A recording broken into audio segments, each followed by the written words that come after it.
Știai că unul dintre cei mai bogați oameni din Roma și-a ales moartea în loc să-și trădeze principiile?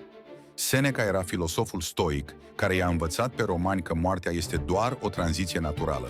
Dar în anul 65 după Hristos, împăratul Nero i-a ordonat să se sinucidă. Seneca avea putere, avere enormă și putea să fugă oriunde în imperiu. În schimb, și-a acceptat soarta cu calm absolut.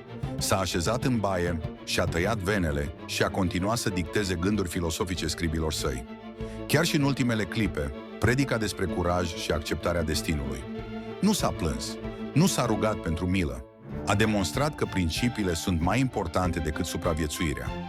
Moartea lui Seneca a devenit simbolul suprem al filosofiei stoice. El a ales să practice ceea ce predica până la ultimul suflet. Adevăratul test al caracterului vine când trebuie să alegi între principii și viață.